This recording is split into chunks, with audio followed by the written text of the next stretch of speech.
Hi, welcome to AVM Math Hub. Today I am discussing about the topic Fundamental Theorem of Arithmetic. This is the very important theorem statement. Every number n greater than 1 can be expressed as a product of primes in one and only one way, or it is also called as a unique way. So every number ఈ యొక్క statement చదివేటప్పుడు స్టేట్మెంట్‌ని జాగ్రత్తగా అర్థం చేసుకుంటే మనకి proof అనేది చాలా easy అయిపోతుంది. చూద్దాం. Every number, any number n అనమాట.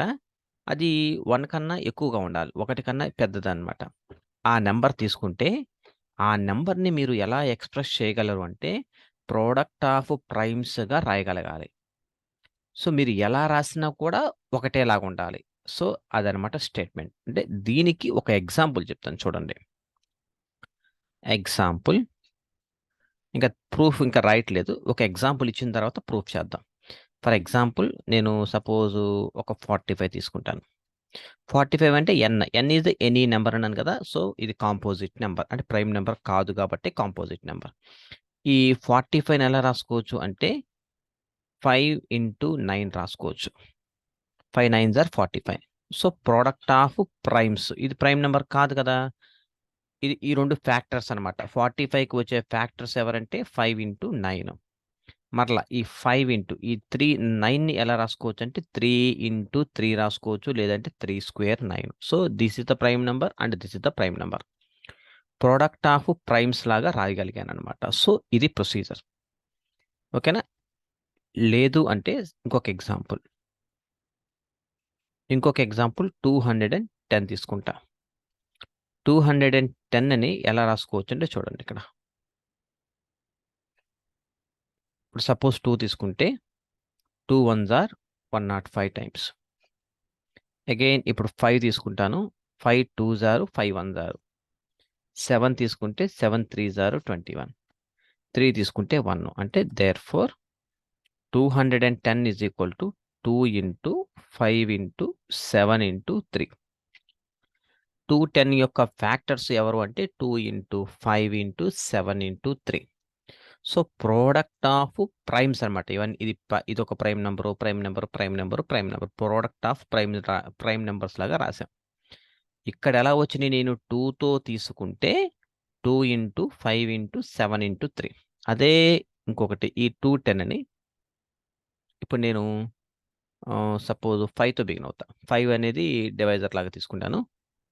5 4s ఆర్ 20. 1 ఉంటుంది 2 టైమ్స్. మళ్ళీ ఈసారి నేను 2 టేబుల్ తీసుకుంటా 21 టైమ్స్. ఈసారి 3 టేబుల్ తీసుకుంటా 7 టైమ్స్. 7 టేబుల్ తీసుకుంటా 1. ఇక్కడ ఎవరొచ్చారు అంటే 210 is equal to 5 into 2 into 3 into 7. ఇక్కడ చూడండి. ఫస్ట్ ఎవరొచ్చారు 2 ఇంటూ 5 ఇంటూ 7 ఇంటూ 3. కానీ ఇక్కడ ఆర్డర్ చూడండి.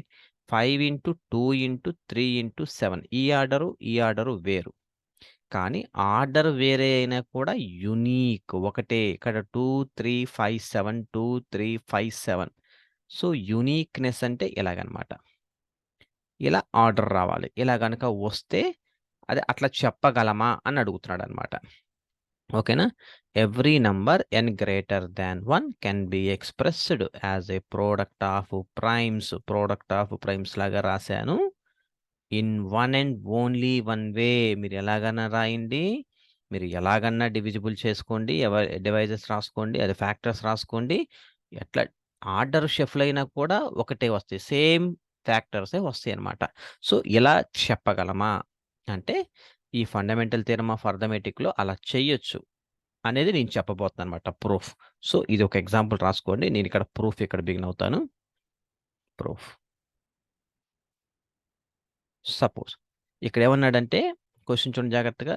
Every number n greater than 1. 1 కన్నా ఎక్కువగా తీసుకుంటానన్నమాట.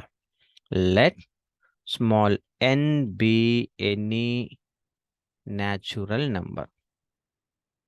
Any natural number that is n greater than 1. 1 కన్నా ఎక్కువ తీసుకుంటాను. తీసుకున్నాను అంటే so n must have one prime factor, one prime factor, one prime factor, that is దాన్ని ఏమనుకుంటాము, సే p1. అంటే ఇక ఎగ్జాంపుల్ చూసుకోండి. నేనేం చెప్పాను ఇక్కడ మీకు 210 తీసుకుంటే ఏమి వచ్చినాయి, 2 ఇంటూ 3 ఇంటూ 5 ఇంటూ 7 ఇవే ఫ్యాక్టర్స్ మనకు వచ్చినాయి. ఇంటూ లాస్ట్లో 1 ఈ ఫ్యాక్టర్సేగా మనకు వచ్చినాయి. కాబట్టి ఇక్కడ చూడండి జాగ్రత్తగా, అట్లీస్ట్ వన్ ప్రైమ్ ఫ్యాక్టర్. అదే మనం 45 తీసుకున్నాం అనుకోండి, 5 9s are 45. సో ఇక్కడ చూడండి, ఇది ప్రైమ్ నెంబర్, కానీ ఇది ప్రైమ్ నెంబర్ కాదు. So product of prime numbers లాగా రాస్తే ఒక కంపల్సరీగా ప్రైమ్ నెంబర్ అనేది వాళ్ళు ఒకళ్ళన్నా ఉండాల్సింది. మిగతా వాళ్ళు ఉండొచ్చు, ఉండకపోవచ్చు, మనకు సంబంధం లేదు. కానీ ఒక్కళ్ళన్నా ఉండాలి. కాబట్టి n must have one prime factor. ఎవరో ఒకళ్ళు ఉన్నారు, దాన్ని p1 అనుకుంటాం. మరి మిగతా వాళ్ళ సంగతి ఏంటి అంటే ఐ డోంట్ నో. వాళ్ళు ప్రైమ్ నెంబర్స్ అవ్వచ్చు. మరి ఇప్పుడు 9 ఉంది, 9 is not a prime number. కానీ 9 ఎలా రాసుకుంటాను నేను, తర్వాత 3 స్క్వేర్ లాగా రాసుకుంటా, అంటే ప్రైమ్ నెంబర్ లాగా రాశాను. తర్వాత రాశాను. ముందైతే 9 వచ్చింది, 5 ఇంటూ 9 వచ్చింది. నేను తర్వాత దీన్ని మళ్ళీ ఫ్యాక్టర్స్ కనుక్కున్నా దీనికి. అర్థమైందా? కాబట్టి అంటే ఫస్ట్ అంటే ఇది కానీ అట్లీస్ట్ వన్ ప్రైమ్ ఫ్యాక్టర్ అనే వాళ్ళు ఉంటారు, వాళ్ళని p1 అనుకుంటా. మరి నెక్స్ట్ ఇతని సంగతి ఎవరు అంటే వీడిని నేను n1 అనుకుంటాను అనమాట. రెండో వాడి సంగతి గురించి మాట్లాడుతున్నాను ఇప్పుడు. That implies there exist any number n1. Okay, అంటే వీడు.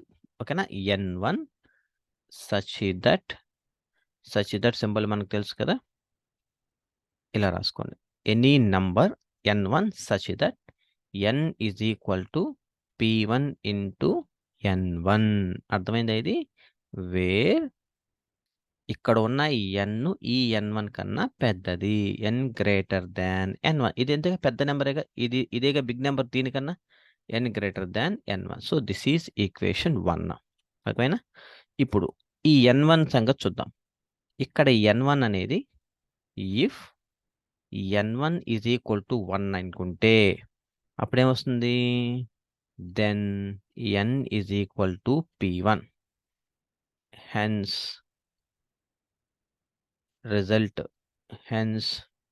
the result is proved. ఇంకా మనం ప్రూవ్ చేయాల్సిన అవసరం లేదు. ప్రోడక్ట్ ఆఫ్ ప్రైమ్ నెంబర్స్ వచ్చేసినాయి కదా, n1 ఈజ్ ఈక్వల్ టు 1 అన్నాను కదా. So 1 into a prime number which is divisible by 1 and itself prime నెంబర్సే కాబట్టి hence the result is proved. ఒకవేళ ఇదే ప్లేస్లో n1 అంటే 1 అయితే అయిపోద్ది, థియరం అయిపోద్ది. ఒకవేళ n1 అనేది 1 కాకుండా 1 కన్నా పెద్దదైతే అది చూద్దాం. ఇఫ్ n1 గ్రేటర్ దాన్ 1 కనుక అయితే, సో ఇప్పుడేమవ్వాలి, మళ్ళీ ఇక్కడ నుంచి రిపిటేషను చూడండి. n గ్రేటర్ దాన్ 1 అయితే ఇక్కడ నుంచి ఇక్కడ దాకా రిపిటేషన్ చేశా. మళ్ళీ ఇప్పుడు ఏంటి, ఇక్కడ n1, ఇక్కడ n గ్రేటర్ దాన్ 1, ఇప్పుడు n1 గ్రేటర్ దాన్ 1, మళ్ళీ ఇక్కడ రిపిటేషన్ జరుగుతుంది. So n1 must have one prime factor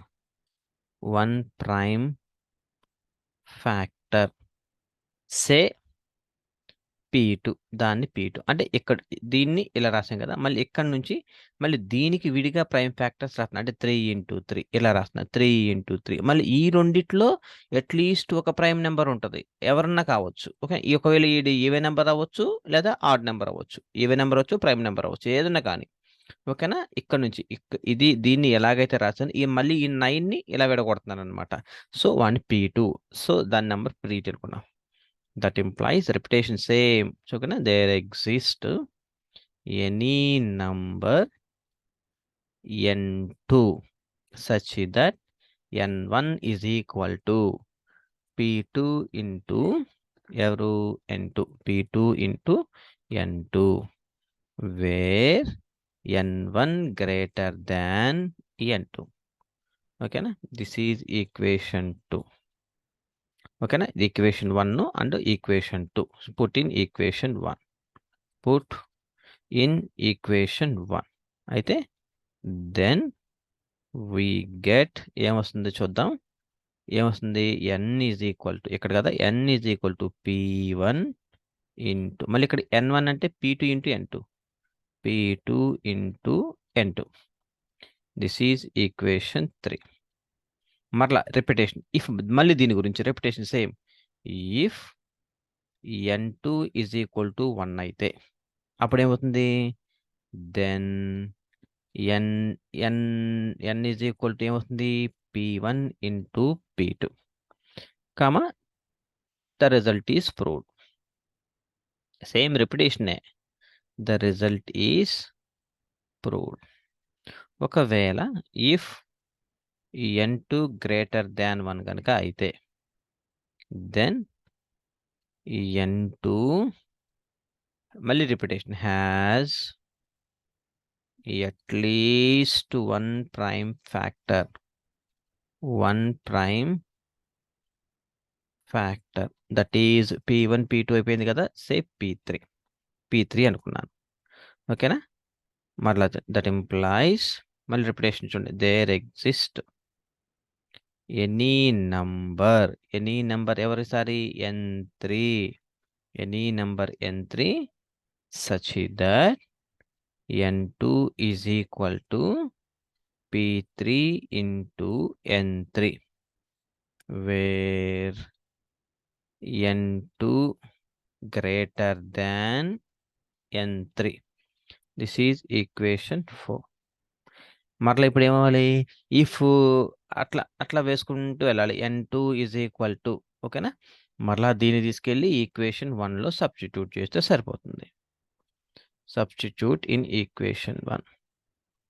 substitute in equation 1. Equation 1 అంటే ఏమవుతుంది? ఈక్వేషన్ 1 కాదు, ఇక్కడ ఈక్వేషన్ 3లో పెడదాం. ఈక్వేషన్ 3లో పెడితే then n is equal to p1 p2 p1 p2 n2 అంటే p3 n3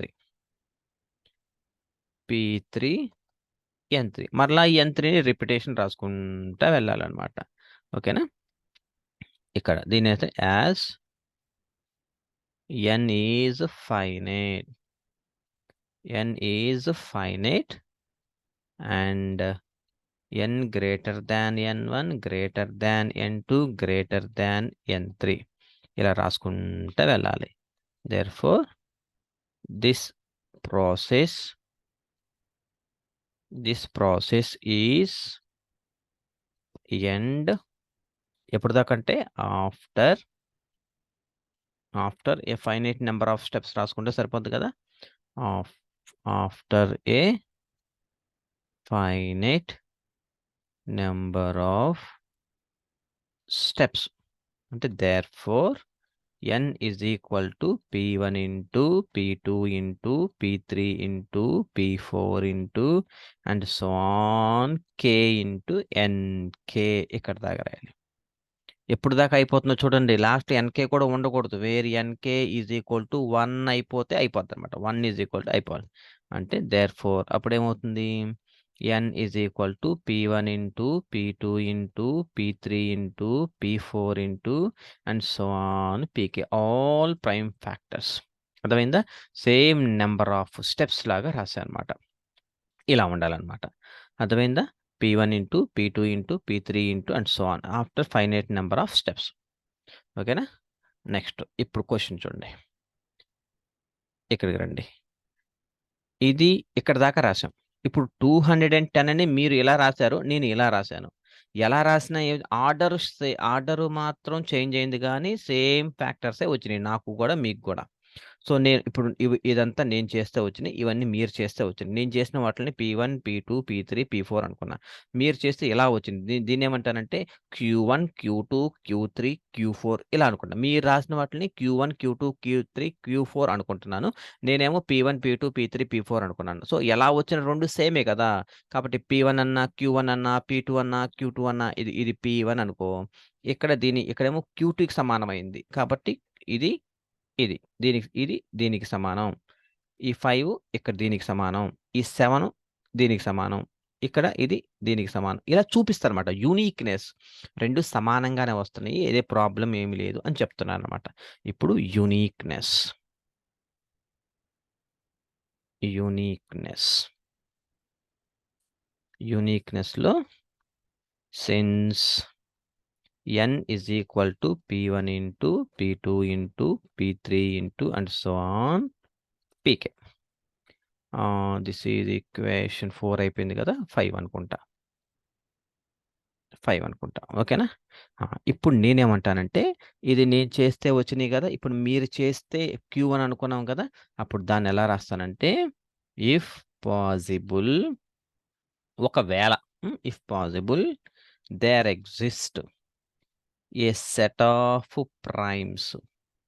A set of primes Q1, Q2, Q3, and so on QR such that n is equal to Q1 into Q2 into Q3 into and so on QR. అర్థమైందా? ఇది in అనమాట. So, this is equation 6 అందాం. ఓకేనా? ఏదేమైనా కూడా మనం ఏం prove చేయాలి? వి హావ్ టు ప్రూవ్ ఇక్కడ k ప్రైమ్ ఫ్యాక్టర్స్, ఇక్కడ r ప్రైమ్ ఫ్యాక్టర్స్‌తో equal. k factors equal to r factors. And each pలో ఈచ్ pi అనుకుంటా. ఇక్కడ i అని పెట్టుకుంటాను. i అంటే 1 కావచ్చు, 2 కావచ్చు, 3 కావచ్చు అండ్ సో ఆన్ k కావచ్చు. Each pi is equal to some qj. Some qj అంటే వీటిలతో. j అంటే 1, 2, 3, 4 అండ్ సో ఆన్ j వరకు ఏదైనా కావచ్చనమాట qj. సో, ఇప్పుడు ఫ్రమ్ 5 అండ్ 6 ఫ్రమ్ 5 అండ్ 6 ఇది n అంటే ఇది, ఇక్కడ n అంటే ఇది. ఈ 2 ఈక్వేట్ చేయండి. p1, p2, p3 so on pk is equal to Q1, Q2, Q3 and so on QR. So, 5, 6 ఈక్వేషన్‌ల నుంచి 2 ఈక్వల్ చేసుకున్నా. So, this is equation 7. ఓకేనా?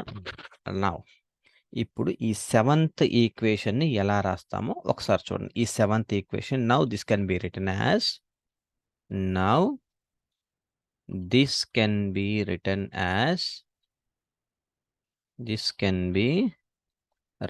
యాస్ P1 ఇంటూ మిగతావన్నీ బ్రాకెట్‌లో పెడతా. P2, P3, P4 and so on pk is equal to Q1 into Q2 into Q3 into so on QR. అంతేగా? ఇక్కడ bracket పెట్టండి అంతే.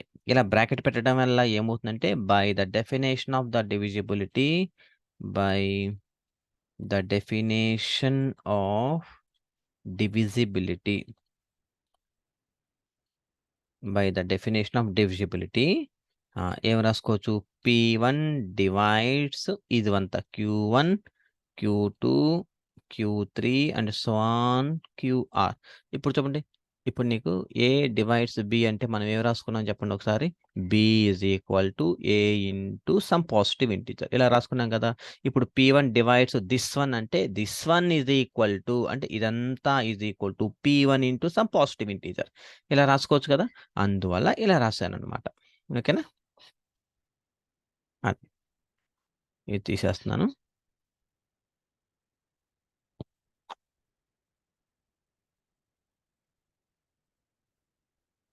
మొత్తం పోయినట్టుంది.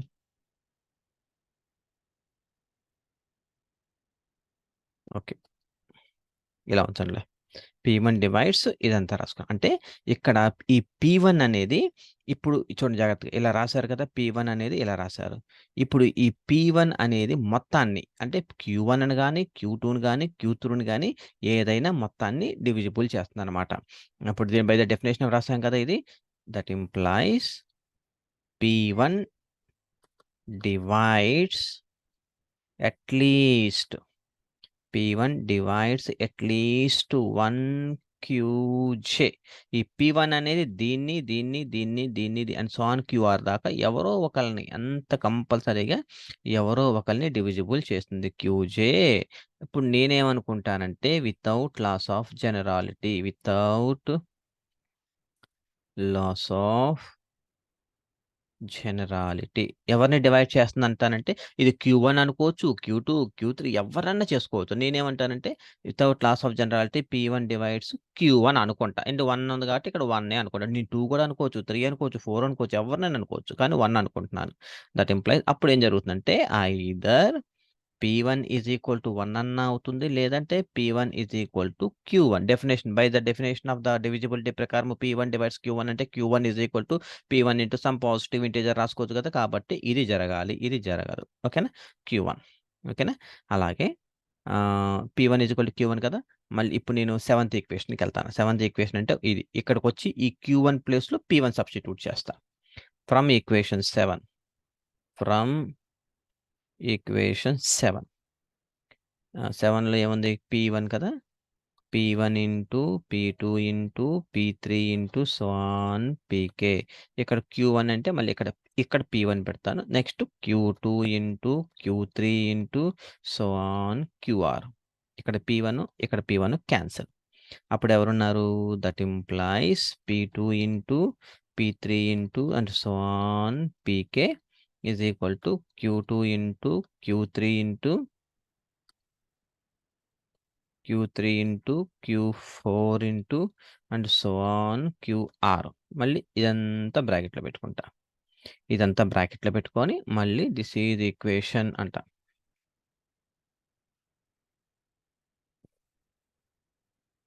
మళ్ళీ కంటిన్యూషన్ ఇక్కడ. దట్ ఇంప్లైస్ అప్పుడేం రాసుకోవచ్చు మరలా P2 డివైడ్స్ ద రిమైనింగ్ అన్నీ. అంటే Q2 into Q3 into and so on Qr, by the definition of DF అంటే definition of the divisibility. By the definition of the divisibility. అంటే that implies P2 divides at least 1 Qj. అది ఎవరినైనా కావచ్చు. అంటే that implies నేనేమనుకుంటానంటే without loss of generality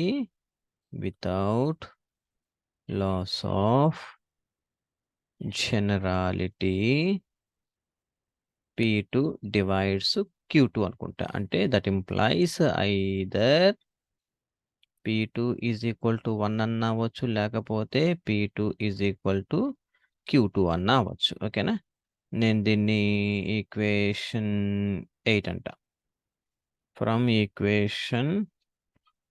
equation 8లో P2 into P3 into so on Pk.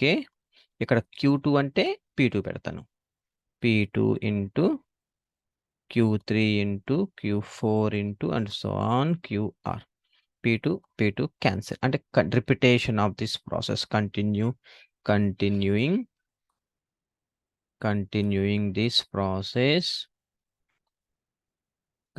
this process until we get P1 is equal to Q1, P2 is equal to Q2, P3 is equal to Q3 and so on. Pk is equal to Qr. ఇక్కడ దాకా రాస్తాం and so on రాస్తాం. ఒకవేళ ఇక్కడ దాకా రాసుకోవచ్చు. ఒకవేళ ఇప్పుడు k లెస్ దాన్ r అంటే k అంటే P1, P2, P3 ఇక్కడ P1, P2, P3, Pk less than Q1, Q2 so on Qr. ఇవన్నీ k లెస్ దాన్ కదా! ఇవన్నీ 10 నంబర్స్ ఉన్నాయనుకో. ఇవన్నీ ఉంటాయి అప్పుడు ఇంకా ఎక్కువే ఉంటాయిగా. 10 లెస్ దాన్ 12 అనుకుందాం. ఒకవేళ k లెస్ దాన్ r అయితే నేను ఈక్వల్ అని చెప్పాలని కదా! ఈక్వల్ అని చెప్పాలి. ఒకవేళ లెస్ దాన్ అయితే అవుతుందా లేదా వెరిఫై చేస్తాను. ఒకవేళ k లెస్ దాన్ r అనుకుందాం. అంటే ఇవెన్ని నంబర్స్ అనుకున్నా నేను ఊరినే ఎగ్జాంపుల్‌గా 10 అనుకుంటా. 10 లెస్ దాన్ 12 అనుకుంటా. అంటే ఇక్కడ 10 ఉంటే ఇక్కడ కూడా 10 ఉన్నట్లే కదా! ఆ 10 ఈ 10 క్యాన్సిల్ అయిపోతే ఇటువైపు ఎవరు ఉండరు. అంటే 1 ఈజ్ ఈక్వల్ టు 10 తర్వాత రిమైనింగ్ ఎవరున్నారు ఇక్కడ? QK plus 1 into K plus 2 into and so on QR. ఇక్కడ చూడు 1, 2 కే ఉన్నాయి. ఇక్కడ 1, 2 ఈ మిడిల్‌లో ఎక్కడో కే ఉందనుకుందాం. కే వరకు క్యాన్సిల్ అయిపోతాయి. కే తర్వాత వీళ్ళందరూ ఉన్నారనమాట. అంటే ఇటువైపు ఎవరు ఉండరింకా. సో, ఇలా అన్నీ రాసుకుంటే ఎళ్తా. అంటే therefore 1 is the product of 1 is the product of R minus K prime number. R minus K prime numbers. ఇది ఎలా వచ్చింది చూడు. R minus K. ఇటువైపు ఎన్నని చెప్పాను? K terms. ఇక్కడ క్యూ1, క్యూ2 అండ్ ఇక్కడ కూడా కే అన్నాను కదా ఎక్కడో. ఇదంతా క్యూకే, కే ఉన్నాయి. కే తర్వాత అంటే ఇక్కడ రాస్తాను చూడండి. That is q one, q two and so క్యూ3 and so on q k, q k plus 1, q k plus 2 and so on q r అనుకుందాం. అటువైపు కే, ఇటువైపు కే క్యాన్సిల్ అయిపోతే q plus 1 and so on q r. ఇంకా రిమైనింగ్ ఎన్ని మిగులుతాయి అంటే నేను ఇక్కడి నుంచి రాశాను కదా. అంటే టోటల్‌లో నుంచి కే తీసేస్తే రిమైనింగే కదా. అందుకనే ఆర్‌లో నుంచి కే టర్మ్స్ పోయినాయి కాబట్టి ద రిమైనింగ్ ఉంటాయి అని రాశాను. R minus k terms. అంటే 1 is equal to product of prime ఫ్యాక్టర్సా? ప్రైమ్ నంబర్సా? 1 ఈజ్ ఈక్వల్ టు ఇక్కడ ఎనీ నంబర్ అన్నాను. గ్రేటర్ థాన్ 1 అన్నాను. ఇక్కడ ఎనీ నంబర్ గ్రేటర్ థాన్ 1 అన్నాను. కానీ ఇక్కడ 1 వచ్చింది. 1 is equal to product of prime factors వచ్చినాయి. కాబట్టి ఇది తప్పే కాబట్టి which is a contradiction. Which is a contradiction. ఇది తప్పు. మరి similarly sorry which is the contradiction కాబట్టి therefore k less than r కాదు. Similarly k greater than r కూడా కాదు. మరెవరు అంటే therefore k is equal to r. ఓకేనా? Hence proved. So this is the way we have to solve any problem by using the definitions and statement అన్నమాట. Statement చాలా జాగ్రత్తగా చదువుకొని ప్రూఫ్‌ని మనం ఈజీగా రాసుకోవచ్చు అనమాట. ఓకేనా? If you have any doubts please WhatsApp me. I will respond immediately. Thank you so much. Have a nice day.